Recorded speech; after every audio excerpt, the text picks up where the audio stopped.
What's up guys, welcome to episode 5. I can't believe we're at episode 5 already. Firstly, thank you so much for all of the support so far. All the messages and comments has been freaking awesome, and it seems like you guys are really enjoying it. We're really enjoying filming it, and we've got a ton of content to come, so make sure you subscribe and keep up with all of that. Firstly, this episode is going to be based around the rebuild of my engine. After round 1, we were well overdue a freshen up. Usually we do that every year. In our off season, we'll get the motor out, get it over to Richard in Engine Specialties, and basically pull the whole motor down, check everything, put new rings, bearings, seals, all the gaskets, everything to make it a nice fresh motor to run full season and handle the years. It doesn't get an easy life through a season of drifting, and preventive maintenance is key. So we're going to take a quick look at the process and what we go through doing that, and we're also going to check up with Cole. He got his G35 back from China last year, and he's just given that a full overhaul and getting it ready to be at round 2 of D1NZ, which is in just a couple of weeks. So just a quick look behind the scenes following on from round 1. And then we've got all the action from Leadfoot Festival 2019 coming out in episode 6 in just a few days. So hope you guys enjoy, and we'll see you all at Wellington Speedway in a week's time for D1NZ Round 2.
Check out what we got back yesterday. Nice fresh motor. So after some routine maintenance, Legends at Engine Specialties, had it all stripped down, checked everything over, was absolutely mint inside. That's pretty good going after a season and a half of absolute abuse. So we've just gone ahead and chucked some new rings, bearings, gaskets, seals, everything to give it a good freshen up, ready for another season. Have a gearbox back from Casper's, got that all checked over, all ready to bolt up. Back in the car, off to the dyno on Tuesday. Ready for Leadfoot Festival next weekend.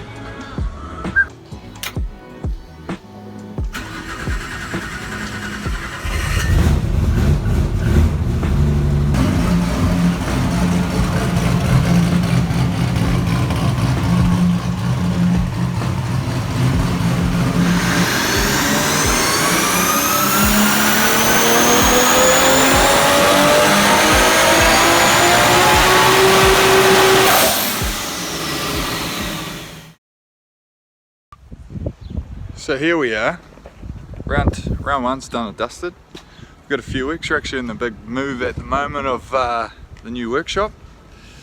But today, lucky enough to get Conrad out of here while he's working. Look, day off. Man's come all the way over from Hamilton as we are slowly starting to get this thing. Look at it, wow. So as you can see, here's the front, coming up real nice. Just obviously sussing out how we're mounting it all. What Conrad's doing over there just doesn't quite fit exactly as we had hoped, but it is looking the part. Got this new front flare set up. We've got tight fitment. Whoa, won't be running like this though. But yeah, pretty stoked with how everything's coming out. I've had to modify the doors quite a bit to make it look, but it's definitely going to look awesome. We're able to have all the doors open so far.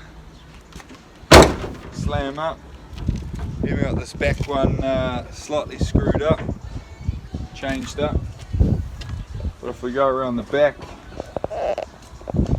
well, Conrad also has been getting the fuel system in there. That Avon's slightly adjusted. It's all way further up now to make sure our winters has got plenty of room. But as you can see, our arms are very still quite adjusted up, so we need to raise the car right up, make everything fit a whole heap more.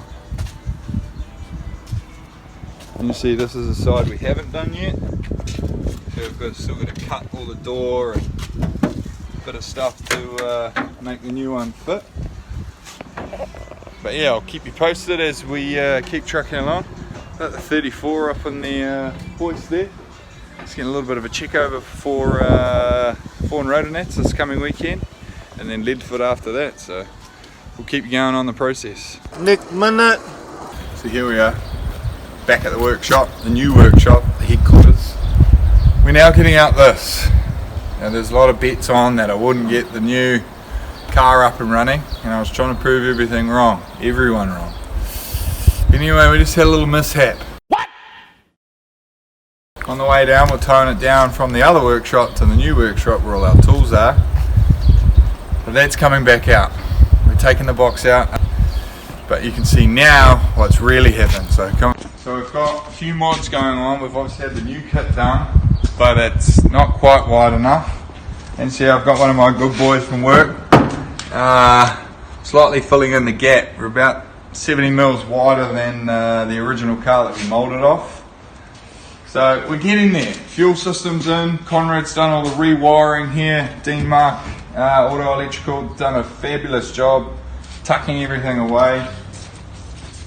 You can see we've got the new sequential TDI 5-speeds in there, and we're really looking good. Look at the new dash from Link ECU as well. Conrad's done that. It's absolutely spot on. And we've had some good fab work. I'm lucky enough, we've got a lot of good guys down there. Mike at Max Mufflers has come and made up his trusty slip joint. Yeah, anyway, but got it. But if you can see, we might be missing something here. So we haven't got a new tow rope set up yet, and on the last corner coming in to the new workshop, right behind us, is the A-frame that holds all the radiator. Look, just put a fat hole in it. Just rip the whole radiator off. We've only got one day to get this thing up and running, ready to go, to get down to Ross to tune. And I just created myself a whole heap of work.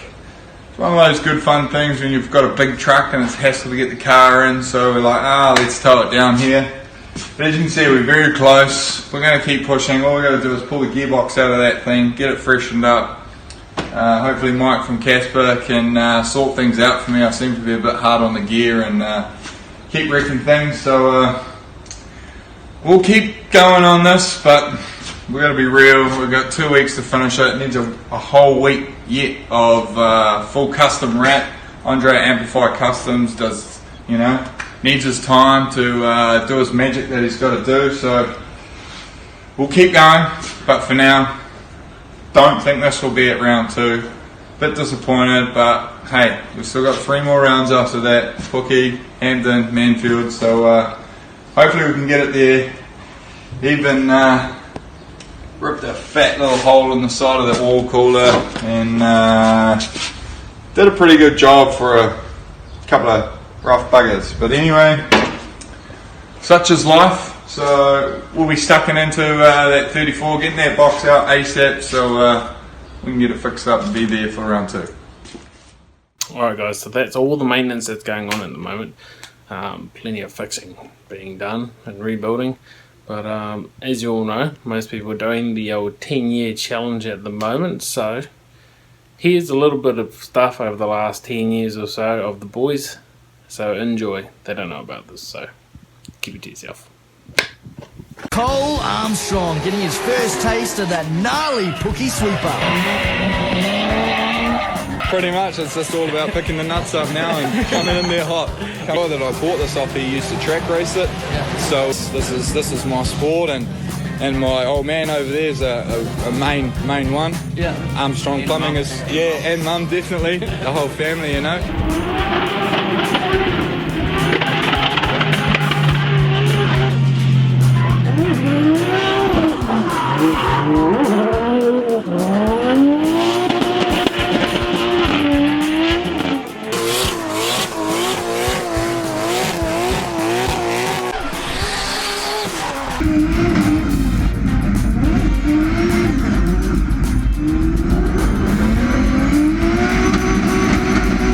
Hey bro, hopefully we can get this thing to hang out, eh? She's been struggling on me all day, it's got too much grip or something, so we'll go and throw it in big one. See you, boy!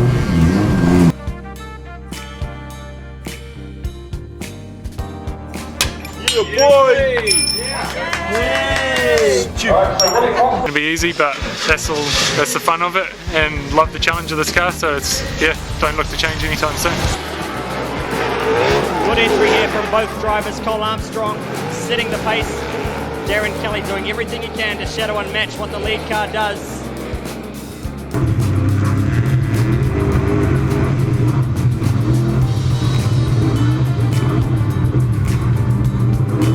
Lucky it's practice day, and we got spare gearboxes. Good on Smash ya. another one in, she'll be right back into it.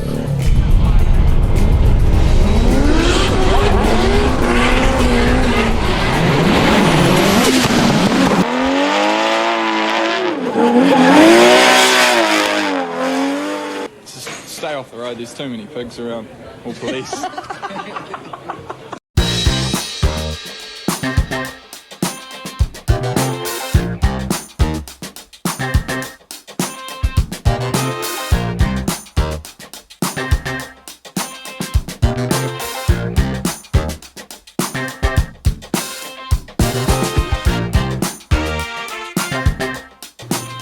And don't forget, smash that like button.